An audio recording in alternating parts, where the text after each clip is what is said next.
This is the funeral of John Zepka. In 1956, in the Berkshire Hills of Massachusetts, thousands of bees showed up to a man's funeral, and nobody invited them or called them. They just came. His name was John Zepka.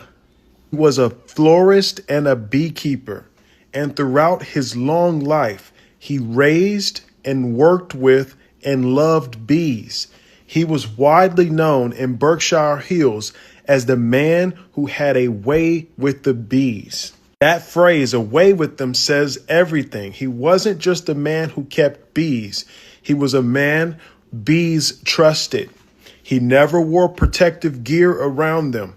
Never, not once. So I want you to think about what that means. These are creatures that will sting you without hesitation if they feel threatened, but not around John. Around John, they were calm because he was calm, because something passed between them that science doesn't have a word for. On April 27th, 1956, John passed away. His family prepared his funeral and his community came together. On the day of his burial, the procession made its way to St. Statula's Cemetery in Adams, Massachusetts.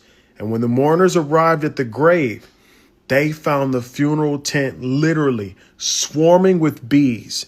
They were over the tent, the ceiling, clinging to the floral sprays, thousands of them. Now here is the detail. The bees made no attempt to annoy the mourners.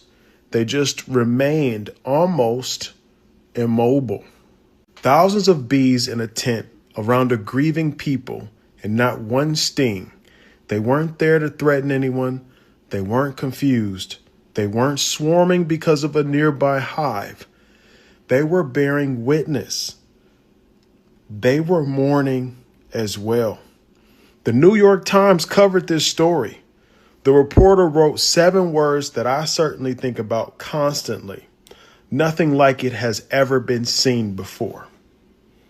Now, I want you to understand something about this moment. The tradition of telling bees goes back for centuries.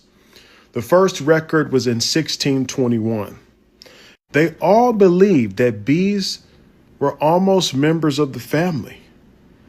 They understood human events, that if you didn't inform them when their keeper died,